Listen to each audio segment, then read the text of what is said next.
Thank you for tuning in to my channel. My name is Miss Noor. Today's topic is going to be about getting comfortable being uncomfortable. For some reason, people think that they're so special.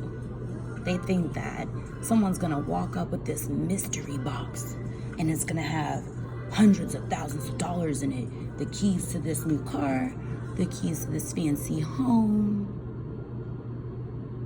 Is going to have this beautiful wife sitting in the passenger seat. Perhaps a nice husband in the kitchen cooking with a nice apron on that says, "Kiss the cook." You ain't special. You got to get out there and look for your husband. You got to get out there and look for your wife. You got to get out there and work. The light man want his money. The mortgage man want his money. The credit card people want their money. And I don't know about you, but the last time I checked, when you were hungry and you wanted a pizza or you wanted wings and fries from the Chinitos, you had to pay first. You're not special. None of us are. We're special in a way that we were born at a specific time on a specific day, uniquely assigned a specific social.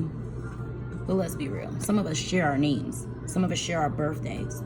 We share everything. We're not special. We all need food. We all need shelter. We all need to be loved. We all need to be appreciated. We all have feelings. We all feel like we need to be wanted. So what makes you special?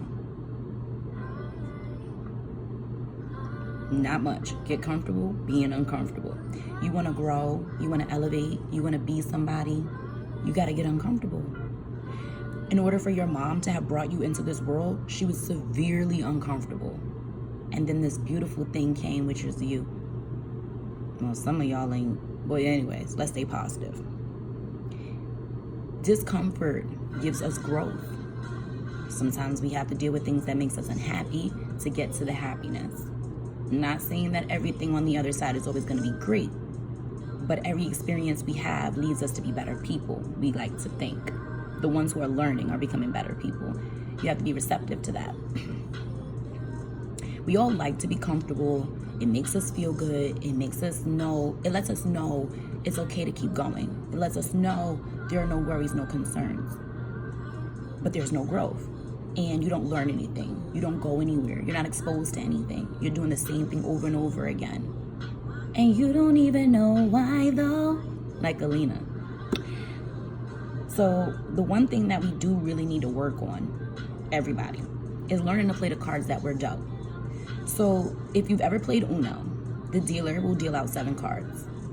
And normally it goes in a rotation of a circle to the dealer's left anytime you play cards.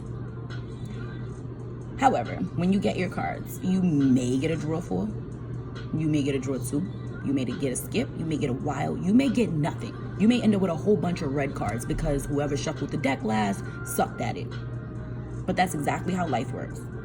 You get what you got. You play what you have. There's no folding. There's no skip me pass. The only time you get skipped is when somebody skip you. Sometimes you get a reverse. And you get to have the next person send something your way that may be good luck, like a draw 2, because you got a draw 2, and then you can make this next person have a problem. But that's really how life works.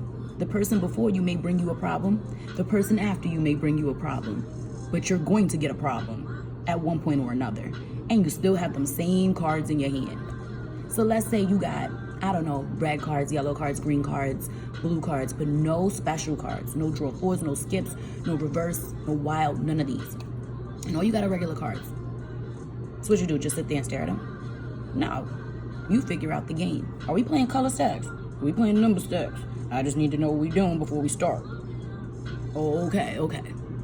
Now I gotta play all my cards one by one because nobody wanna play stacks because they got good cards. You know what I'm saying? Don't matter though.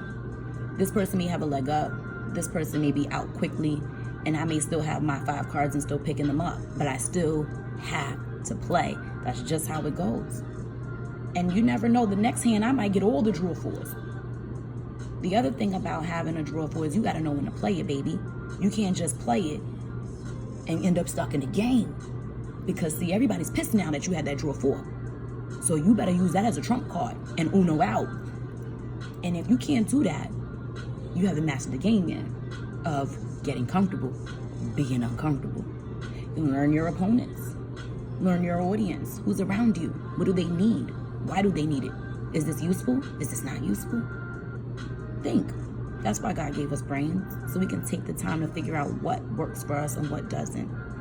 Another thing that we have to learn about when it comes to being comfortable, getting comfortable being uncomfortable, is the difference between pain and discomfort. They are not the same thing. Sometimes you're uncomfortable because something, like you're cold, you're shivering. Okay, you put a coat on, now you're comfortable. Pain is somebody sitting you outside in the cold with nothing on to make sure that you suffer. That's pain. You don't need to go through that. Somebody tormenting you is unnecessary.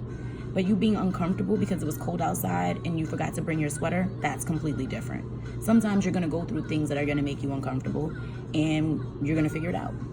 Sometimes people are going to put you in situations to be uncomfortable, and then you have to decide to yourself, is this relationship worth even dealing with? Should I be your friend? No, I don't think so. Should I hang around this girl? I don't think so. She crazy. You have to decide to yourself, is this situation worth me possibly losing my freedom and going to jail? Possibly getting injured? Possibly losing everything I have, whether it's your husband, your wife, your lifestyle, your job, whatever. We make decisions sometimes without realizing there's a huge consequence behind it. We have to be very careful when we choose to make some decisions. And that's why I said it is a difference between discomfort and pain. Sometimes people are going to tell you things and it makes you uncomfortable. You don't want to hear what they have to say. But they're not hurting you. They're just telling you things because they want you to do the best that you can for yourself and become the best person that you can be. And what else is there to do in life but be the best person that you can be? Come on. You also have to appreciate what's in front of you. Stand in the moment and appreciate the moment for what it is. This moment is never coming back ever again. It's going to be in the past. And guess what? You may be very angry right now, but there should be like a 5-minute rule. 5-minute, 5-day rule. If it's not going to bother you in 5 days or 5 months or 5 years, bitch about it for this 5 minutes and let it go. It is not that serious. Let's be real. Half the time we be arguing with people and then time passes and we don't even know what we were arguing about. We don't even remember what we were mad about. But we remember how we felt. So we like, I ain't talking to him because I remember how I feel. I remember how you treated me. I ain't dealing with that. But you never got to the root of why they treated you that way. Sometimes things are purely a misunderstanding. And sometimes as adults, we just have to have that conversation so we don't have to deal with that ever again. The problem is people are uncomfortable having those awkward conversations. And they're really not that bad. Because you'd be surprised the other person probably feels the way you do too. They didn't know that they were hurting your feelings, or they didn't know that you disliked something, or whatever the case is. But closed mouths don't get fed on the boulevard. Okay? You also have to be very careful with who you choose to be in your support system, because a lot of times you have people who are telling you things and you think that they're malicious because it really is malicious. This person is a malicious person.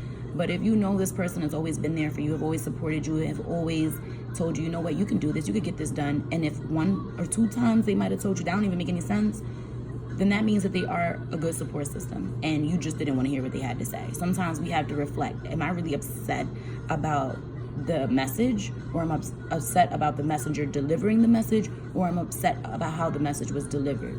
I think when you're telling somebody something, you have to be very careful on how you deliver your message. You have to be careful on your audience, and you have to be careful on your tone and your body language, because more often than not, if you're nonchalant, people are gonna think you don't really care. And if you're super excited, they're like, wait a minute, should I be this excited? What is going on here? You throw people off with your body language sometimes. You throw them off with your tone sometimes. And you have to be very careful with your audience, because some things are not meant for certain ears. Some people can't comprehend it. Some people are not ready to receive it. And some people just don't care. So you have to be very careful with who you're delivering your message to.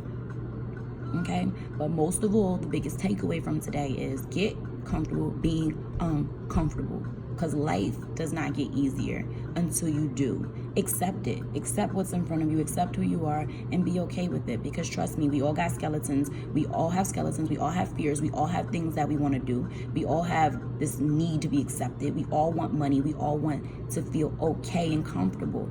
But to get there, you have to pass a level of discomfort. We had to get through 1st grade and 2nd grade and 3rd grade and 4th grade to get to 5th, 6th, 7th, and 8th. In order for you to get there, you have to graduate those first processes first. Trust the process. Make sure that you comment if you believe anything that was said, if you agreed with anything that was said. Make sure that you subscribe to my channel and share it, of course. Share your girl. She loves attention. Share your girl. Have a good day. Thank you for tuning in.